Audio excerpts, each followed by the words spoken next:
This week we're going to start talking about the esters and the ethers and what I call the multi-class compounds, for lack of a better term, and that's multiple functionality, and that's precisely what the reason is because they have multiple functional groups, so you can't really classify it as just an aldehyde or just a ketone or just an ester. So we're going to start with the esters, and I'm going to try something a little different this time. And instead of drawing all these structures out, I'm going to use the projector, and hopefully this comes out all right on the video. How's it looking over there? Is it coming through?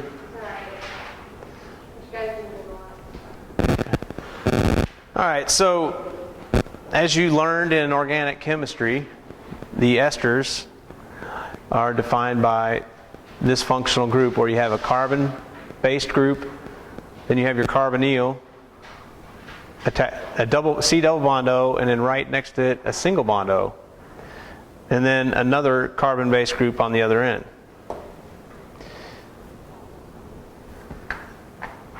And some of the properties of the esters are that they are volatile, more volatile than the corresponding alcohols or the acids for that matter, because they don't have the capability to hydrogen bond. There's no OH group there, right? So obviously without that you're not going to get the strong hydrogen bonding effect that you would in alcohols and carboxylic acids. The esters are known for their very pleasant, fragrant, fruity odors, mainly. They can be sometimes floral as well, but they're more associated with that fruitiness.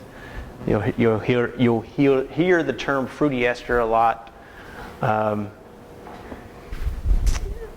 They are typically among the more pleasant, easier to take. They're not going to be nearly as harsh as the aldehydes and the ketones.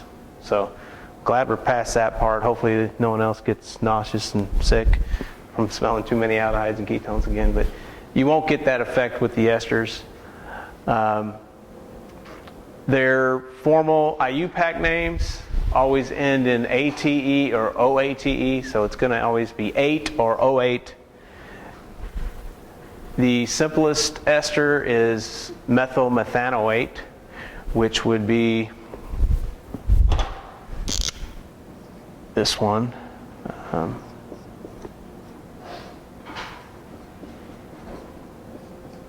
Okay, and that's called methyl. You always name the group that's hanging off the single bound oxygen first, so it's methyl, and then this is derived from a one carbon unit, so it would be methyl methanoate. I'm sure there's another trivial name for that, but I don't know what it is. Methylformate, that's what it would be. Methylformate. Methylformate. And we talked about this last time. The triglycerides of fixed oils are triesters. Okay? And those class of molecules, those triesters, are called fatty acid triglycerides. That's what I was looking for in that question, for the name of that group. Examples of esters found in essential oils. First, we'll take the most common one, which is the one shown there, which is linallyl acetate. And linallyl acetate is a very important ester in essential oil and fragrance chemistry. It is the main component of Clary Sage. Typically we see it in Clary Sage at around 60 to 80%, depending on origin. It's also a main component of lavender.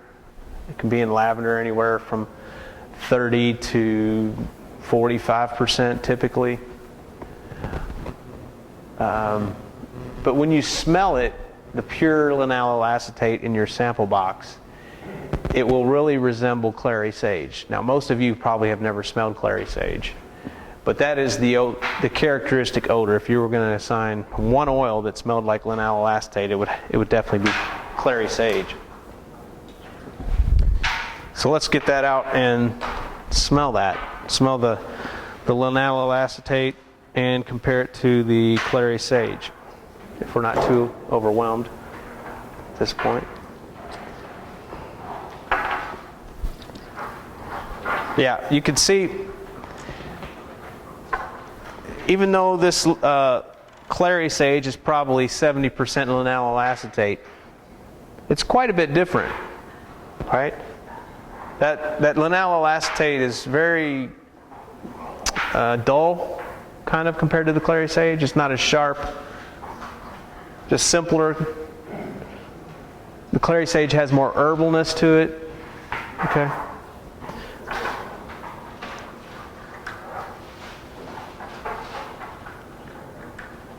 Anybody even heard of Clary Sage before? No? Few of you?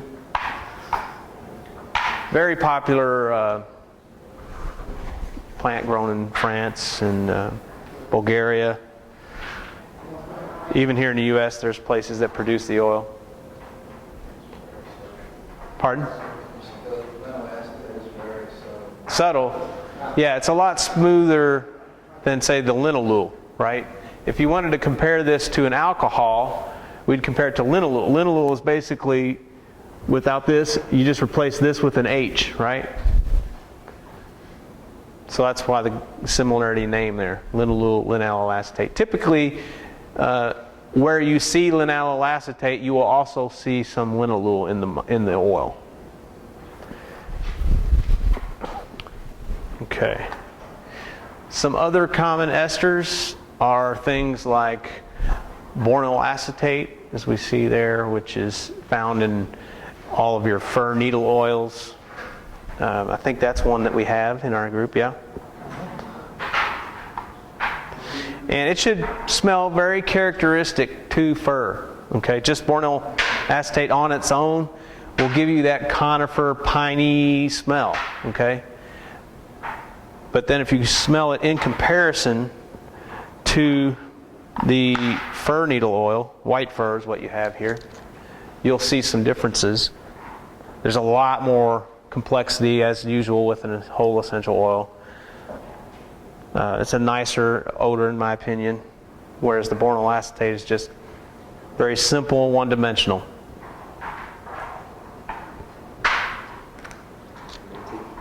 Minty? It's got a more piney, terpenic odor, the oil does, because there's some terpenes in here too. Borneo acetate is in the fir at about around 30%. Okay, the rest of it is mainly monoterpenes: alpha pinene, beta pinene, campene. Go on down the line. There's a lot of them in there. But the acetate, the Borneo acetate, is what gives it that little bit of fruity character that you get out of that.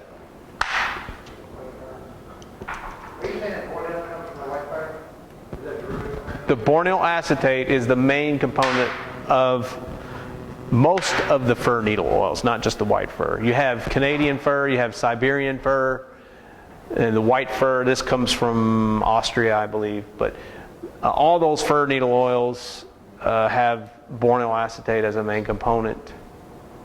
The only one that may not is the Douglas fir, which we don't have in our sample. The Douglas fir, in my opinion, is the nicest of all the firs. It is the fruitiest, yeah, I agree. The Douglas fir is the most prized, I believe. It's the most expensive one, and it's a lot more complex than these other fir needle oils. Our next ester that we're going to look at there is the benzyl acetate, which is found in things like jasmine absolute, and it's found in ylang-ylang oil. And you have ylang-ylang there to compare it to. The benzyl acetate is not a pleasant odor in my opinion. Some people like it, but to me it just smells really chemical-like, you know, synthetic. I don't know how to describe it. Metallic almost is a good. But you definitely can tell. Yeah, this is. If you've ever smelled jasmine, you don't have it there, but jasmine is a pretty amazing product. But it's in jasmine and it's in ylang ylang in the higher grades to a more degree, in the ylang 1 and ylang 2 and ylang extra. We'll talk about what that means when we get to that section. But you can definitely smell that in there, right? That note. It's that floral. This is one example of a floral ester. It's not fruity, it's more floral.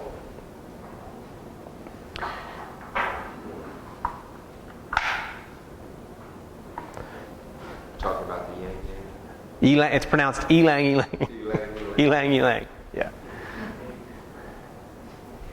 I've heard a lot of different pronunciations from that over the. Some people will say ylang ylang ylang, or all kinds of things. Like the beer yang. Yeah, right. What do you think? Pleasant? You like the ylang ylang? It's used a lot in women's perfumery. A lot. Yeah. It's a very floral, very clean, I would say is a good descriptor, but definitely very floral, right? It's a lot of stuff in there. There's a lot of esters and oxides in the ylang ylang. Esters, oxide, ethers, whatever you want to call them. There's a lot of those in there. And the third example of another ester that I put in the kit is Methyl acetate, which is in helichrysum. Now, we don't have helichrysum. It's a very expensive oil. One of the most prized oils in all of aromatherapy. It's considered one of the most healing oils. It's a very expensive oil, can be up to $5,000 a kilo. The Methyl acetate in the best helichrysum can be around up to 50%. There are inferior grades of helichrysum typically that come from the Baltic oils, from like Croatia and places like that. The really good helichrysum comes from Corsica. Thanks. The Corsican helichrysum will be high in the Methyl acetate. And if you smell that, it's a soft, more on the floral side, I would say, with some fruitiness. But you smell that and it's mild and it's not anything that's going to give you a headache.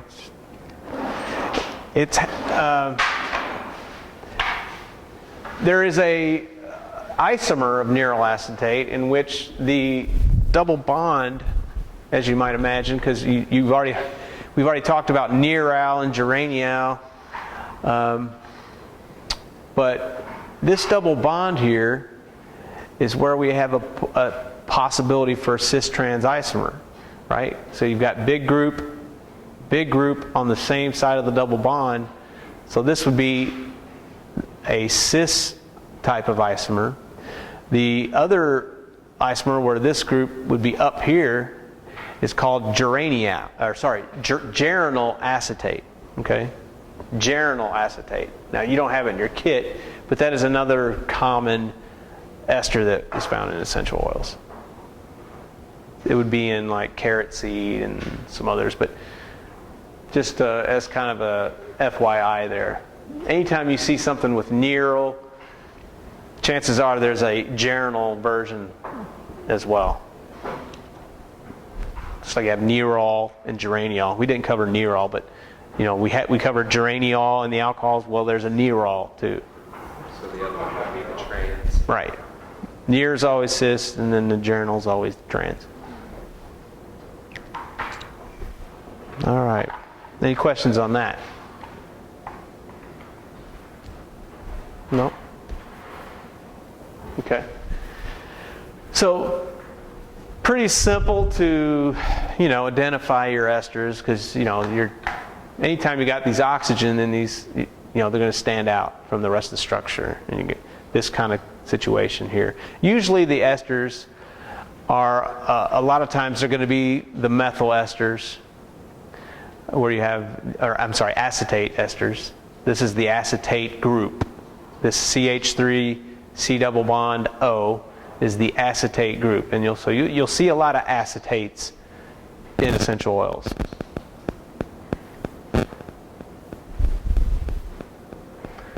Okay. Now, under esters, we have a subgroup which are called lactones. Okay? And the lactone is nothing more than a cyclic ester, where you have this is your primary arrangement of the oxygens bound to a carbon. Instead of a separate carbon group here and a separate carbon group over here, they both have the same carbon group in common to cycle back to form some kind of ring. The simplest one would obviously be where the R is just a CH2. So you'd have C double bond O, O, and then CH2 right here to form this sort of tricyclic ester there. Or I shouldn't say tricyclic, it's a triangle, but we don't see that in essential oils, but that would be the simplest possible case of a lactone. Lactones are not that common in essential oils. The most common one would be your nipetolactone, which is shown here, which is found in catnip.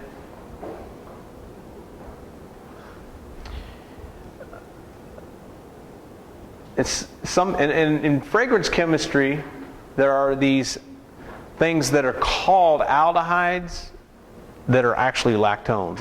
One example is aldehyde C18.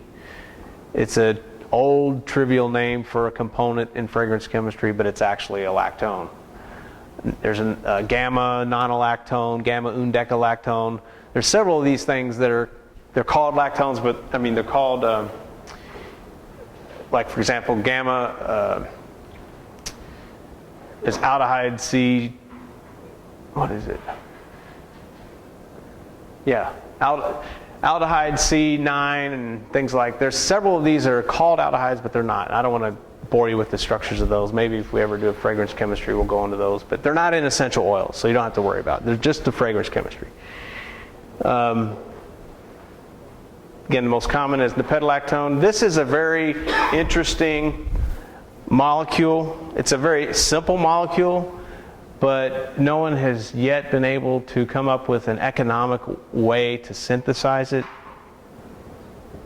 And the reason you would want to synthesize this molecule is because it's found that it's a very powerful mosquito repellent. So catnip oil has several of these isomers. As you can imagine, you have, where are the chiral centers? That's one thing you got to get used to spotting. Where are these chiral centers in this molecule? First of all, how many chiral centers are there? Three, right? For those of you struggling with this, the first thing you got to do is go through there and rule out anything with a double bond. If it has a double bond, it cannot be chiral. So that immediately eliminates this. You're not going to have one on oxygen. Eliminates that, eliminates that, eliminates that. So, and then anything that's a CH2 group, you're going to eliminate this and this. So then you're left with this. Yep, four different groups there. You can see all four lines to different things. Same here. And then here, you have another chiral. And because of that, there are several isomers of the nipetolactone, of which there's one that's the primary component of catnip. The main one is the one that turns out to be the most mosquito repellent, the most active. And I'm not sure if this is the isomer. It probably is because it's the most studied. But the catnip was found to be, in research at Iowa State, to be 10 times more repellent than DEET at a 1% concentration. That's pretty impressive.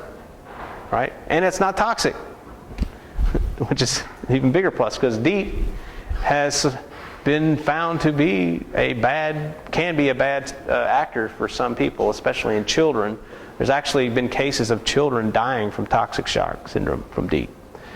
So that's why they tell you to, when you're done being outdoors, to immediately wash that stuff off of you.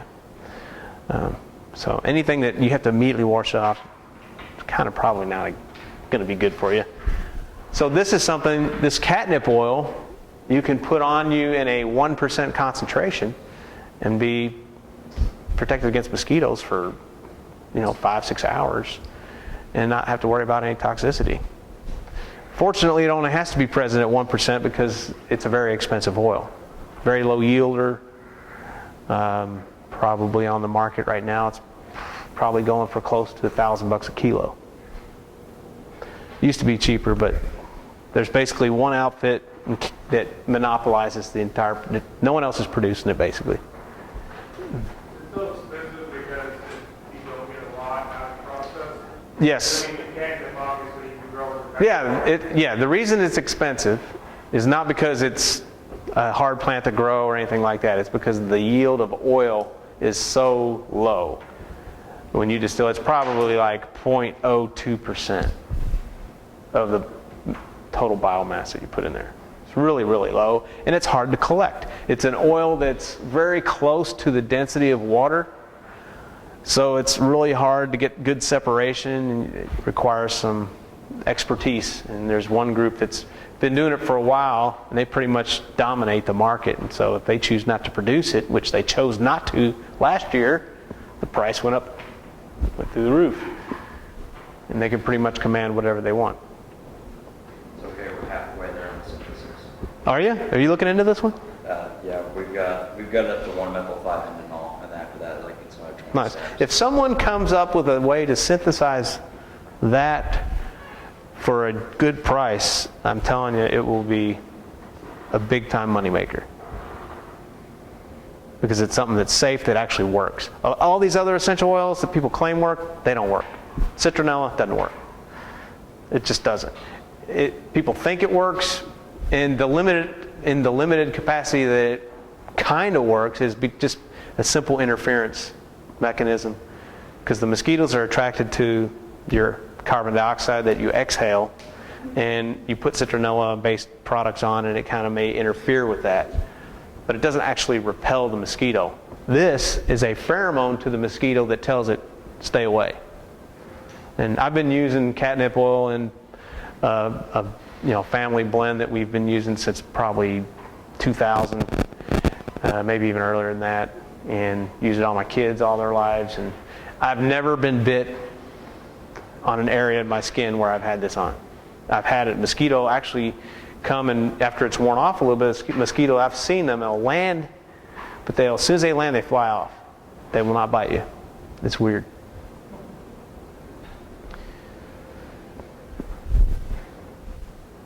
Okay, and I think, I wanted to talk about one other one, which I don't have drawn there, and I don't have the structure, but the only other lactone that I can think of in all of essential oils is one called Elana lactone, and I think it's spelled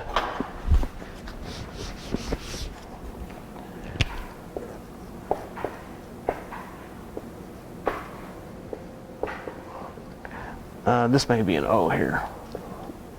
This is either an O or an A. Elana lactone, and it is found in a very obscure oil that's called Inula, I-N-U-L-A. Inula oil. It's another expensive oil, and this is the only oil that component is found in. Typically produced in France. Anantha? Okay, that's probably it. Anantha, like that? TA? Okay. What's the structure look like? Yeah, that's it. Anantha lactone. Again, one oil it's found in, and that is the only two oils that I can think of that have lactones: catnip and inula. So that's why we don't really spend a lot of time on them. But as you can see here, I've drawn out the series. This would be the 2-carbon lactone. Then you go to 3, and 4, and 5, and on up for the simple lactones. Basically, just remember, you're going to look, if you see the ester group and it's in a cyclic type structure, you know it's a lactone. All right. That brings us to our next group. Any questions over lactones before we move on? No? Okay. Brings us to our next group, which are the ethers. A little simpler than our esters. It's just simply a carbon with an oxygen and then another carbon group. And these are the least polar of all the oxygen-containing functional groups. So very easy to separate out of water. They act really more like hydrocarbons in terms of solubility. The simplest one, obviously, would be the case where we have CH3 groups, methyl groups on each side of the oxygen, and that's called either methyl ether or dimethyl ether. You've probably used that in organic chemistry lab. If you haven't used that one, you've used diethyl ether. Yeah, very common solvents because they're very volatile. So they make good solvents to use because they're easy to get rid of. Other familiar ones, diethyl ether. So not really anything common in the household that you would really have access to that are ethers. But the most common ether in essential oils would be this structure here, which is called 1,8-cineol, which is this bicyclic structure. It's found in a lot of different things. And when I say most common of any of these compounds, I'm talking about in terms of its frequency of appearance throughout the world of essential oils. I'm not necessarily talking about the sheer percentage of that particular molecule that may be present in essential oils. And that's because if I don't want to do that because, like, for example, when we're talking about ketones, the most commonly appearing ketone that we see is camphor. But if you had to pick one ketone, if you put all the essential oils in the world in one vat and had to pick out which one would be the highest percentage, it would probably be either carvone or menthone because there's so much peppermint and spearmint oil produced. But that's because of, that's because of man's production. It's not because of the. When you say that, you're speaking specifically of oils that are easily accessible and highly synthesized and available. Right. I'm talking about when I say most common, I'm talking about how often does this molecule appear within all essential oils, okay? And it could be present at just a few percent, but it's in a lot of different things. That's what I'm talking about, a common one. But this is prevalent in high percentages in things like eucalyptus, which in fact, another name for this molecule is called Eucalyptol, okay? And that's been around for a long time, the word Eucalyptol. And I think people probably went away from that. You will still see it referred to that from time to time. But why would you not want to call that Eucalyptol? Because it's not an alcohol, right? So we have stopped, those of us that like a little consistency in our naming, we don't use the name Eucalyptol, but you will still see it in the literature. A much better name is 1,8-cineol, and this is a common ending for, I didn't list it there, I guess, but the ethers will often end in OLE. And I will revise these notes before I put them up on the Facebook page so that some of this other stuff is included. But OLE, if you see OLE, you know right away it's an ether, okay? Sometimes you will actually see these end in the word ether as well, some of these components.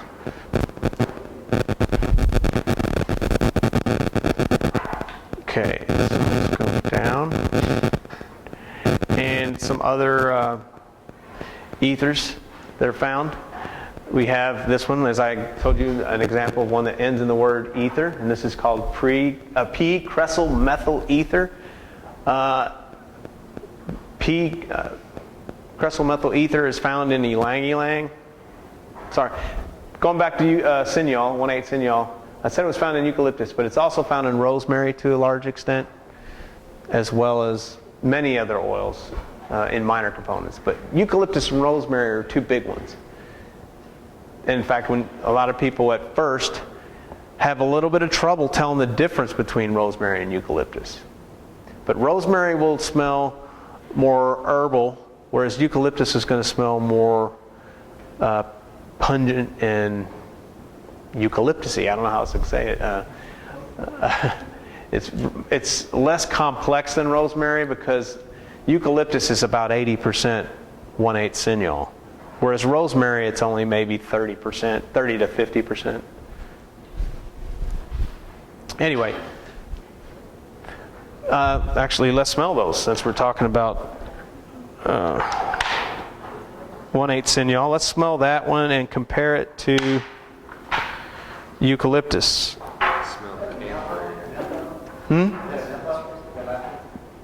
Anethol. It's pronounced anethol. Yeah.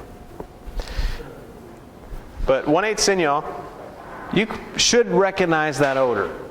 That is a descriptor. Camphoraceous is a descriptor. Yeah.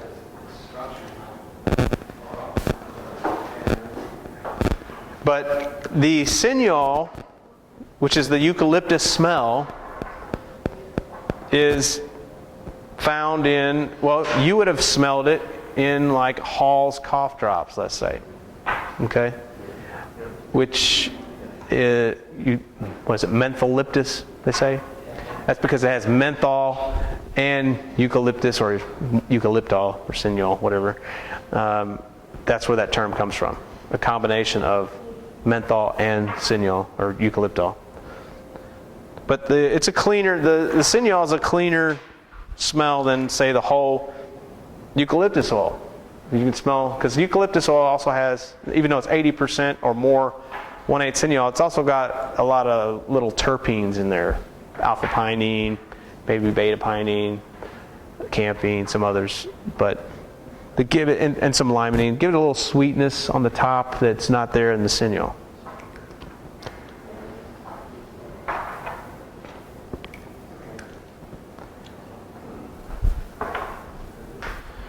Okay. Now the next one is the anethol, which is this here. And the anethol, you smell it, it should be familiar to you right away. I hope.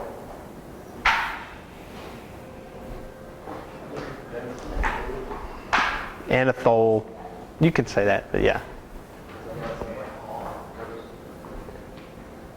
Has any of that found? Yeah, it's a licorice-like odor. Is that found in the reproduced absinthe? Yes. Yes, it is in well, the fake absinthe that's used to flavor the fake absinthe. It's the licorice-like odor character. It would be used in flavoring licorice candy. It'd be used in a lot of flavors, actually.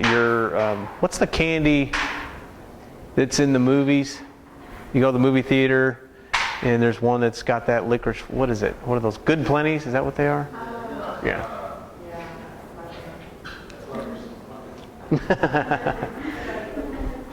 So this is also, so obviously a very prized component, and in oils that have it would be used in flavoring. For example, fennel.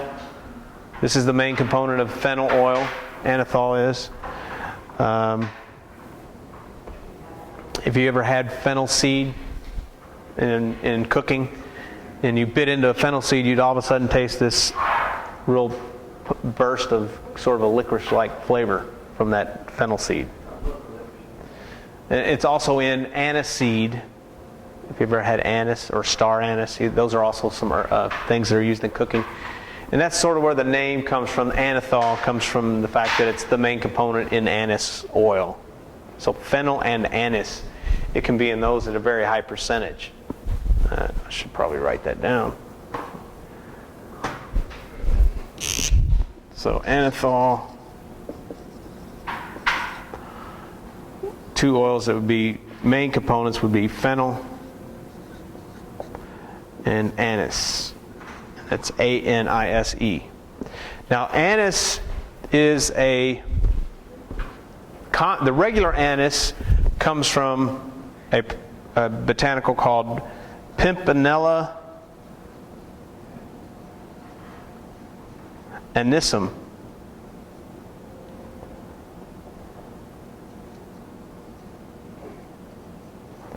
Okay, there's a product that comes out of China that's called star anise. It's not the same thing. But it is also another product that is high in anethol. And I cannot believe that I cannot think of the botanical name of that right now, but it's escaping me. It'll come to me in a minute. Huh? Pimpinella. Pimpinella. And that might be an I here. I'm not sure. Pimpinella. Pimpinella anisum. Have you ever seen that plant? The anise? The No, but I've seen the star anise. There's a plant that grows around here that's very prolific. It has dark purple leaves. Uh-huh. Fall, it grows like a small bush. And when it dries, it smells very licorice. I don't know. Maybe it could be. It's a pretty common plant. Anyway, these three would be your main anethol-containing oils. And do we have any of those? Yeah, we have fennel. Yeah, let's look at that. The anethol with the fennel oil.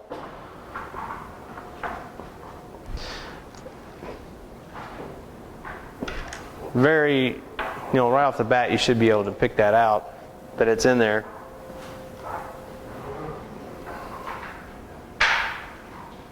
But it's got some terpenes again that's giving it that terpenic note.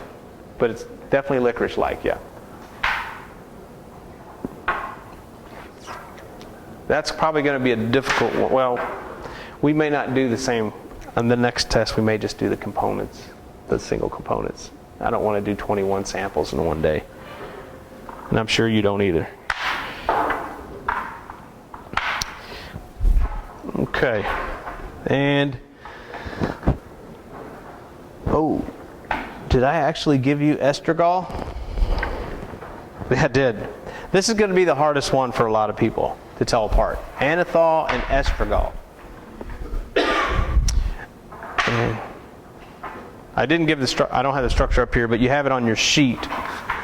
They differ. If you look at your sheet there, anethol and estragol differ by just the position of a double bond. And they both smell licorice-y, right? The anethol, and now if you're going to figure out some tools to tell these apart, the anethol is sweeter, okay? The methyl chavicol, or estragol, is a little harsher, more herbal, okay? The estragol is found in basil, okay?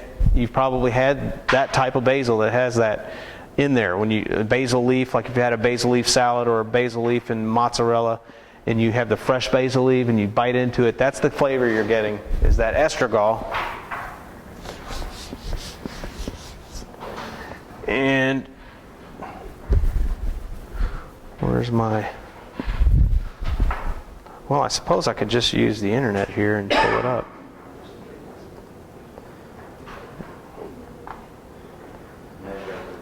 Oh, crap. There we go. Now the drawer is working.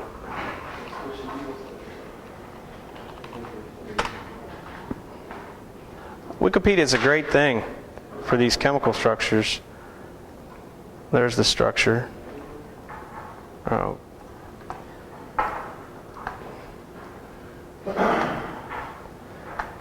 as you can see there. Just differs in this double bond. Anethol had it right here. On estragol, it's right here. Now, another name for estragol is methyl shavicol,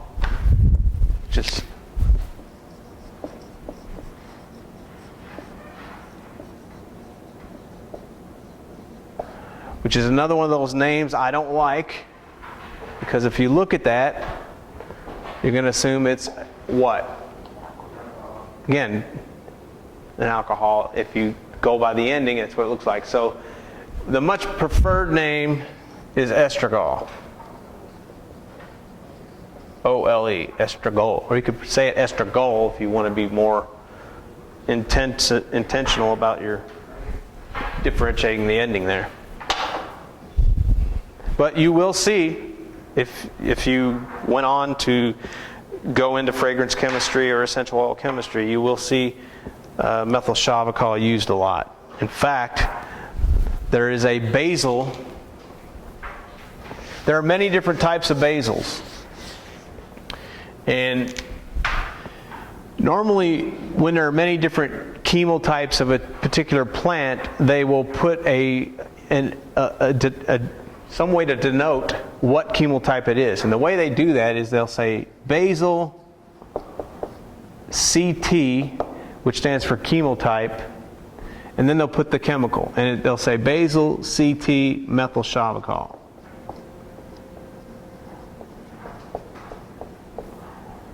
I usually see that more than I see Basil CT estragol. You usually don't see that, even though estragol is really a better name for that. But you can also have, so that would be the one that has mainly that in it, like could be up to 60, 70, 80%. But you could also have Basil CT linalool. You could have Basil CT geraniol. You could have Basil CT citral. There's a CT methyl cinnamate. And I'm not going to ask you to know all this. I'm just giving you an example. There may be some more there, but this is the variation you can get all within the species. These are all same species of Ocimum basilicum, which is the Latin name for basil. And depending on the region and climate and all this other things, for some reason basil can have all these different variations in its chemistry, significant differences in the chemistry. Thyme is like that too. There's a lot of different chemotypes of thyme oil.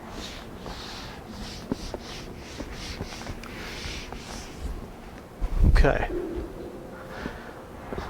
So, think you can tell the difference between estragol and anethol? It's one of these ones, if you have them side by side, I think it's a lot easier. The really tricky thing is to be able, if someone handed you one strip and you got to decide, is it anethol or estragol? That's a little harder.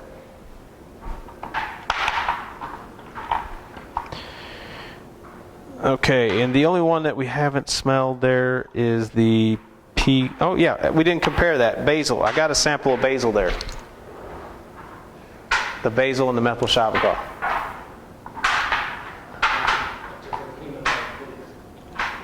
You don't like it? You can definitely smell they're close, right? Again, the basil oil has got a little more of that herbalness, terpenic stuff going on, whereas this is just straight methyl shavicol. Based off relative abundance, will anethol occur a lot more than estragol just because it's double bonds in conjugation with the ring? I don't know that that's true. Usually you see them together. And usually you'll have one that predominates and the other one's a minor component. But I don't know that one is more prevalent than the other.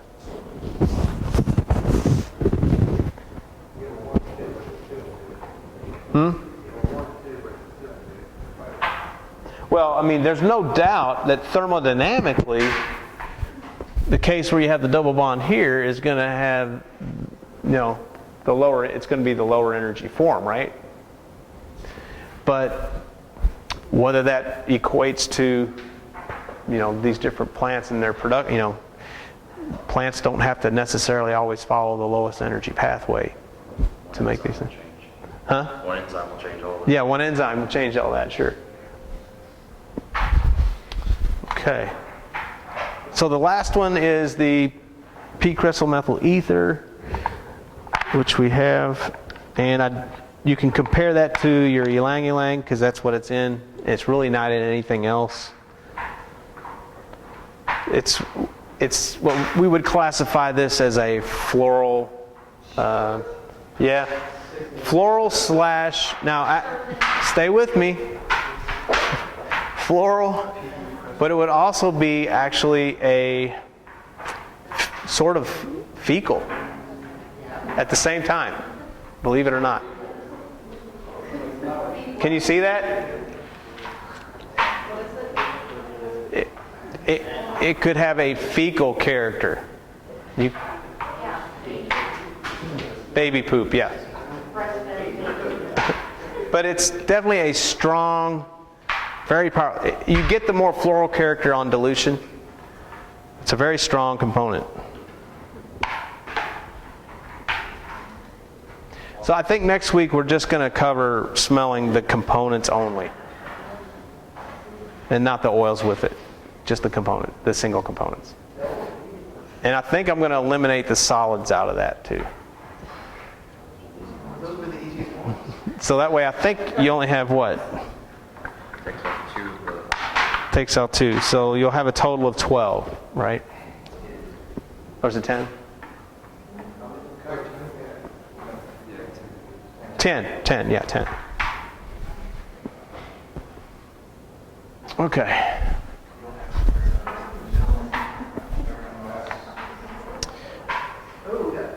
Now we have to cover a subgroup of ethers are called the oxides, right? Now, in essential oil chemistry, they call them oxides. You, in chemistry, would have learned these as the epoxides, right? An epoxide is simply an ether that forms this. The ether part is a 3-membered ring. That's your definition of an epoxide. In essential oil chemistry, they just call that an oxide. Basically, it's an oxide of a double bond is how they form. So, for example, limonene, upon oxidation, would form limonene oxide. This is usually not a good thing. These oxides, when they're present, usually give a bad odor to the oil. So, when citrus goes bad and gets this foul off note in it, which it is susceptible to doing because limonene is fairly easily oxidized. One of the reasons is because of limonene oxide formation. And I wish I had a sample of that, but I don't. It's a very powerful, not pleasant odor. And there's other examples of oxides in essential oils, but they're not typically products that are formed right after distillation. They're not from the plant. They occur after that from some kind of decomposition due to oxygen reaction. Okay. Now, I don't have it on here.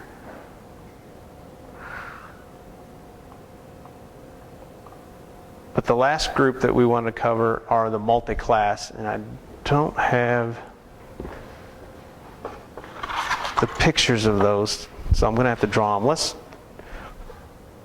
take a short break here, get a drink, refresh your nose, and we'll come back and turn on the lights and talk about the multiple functionality.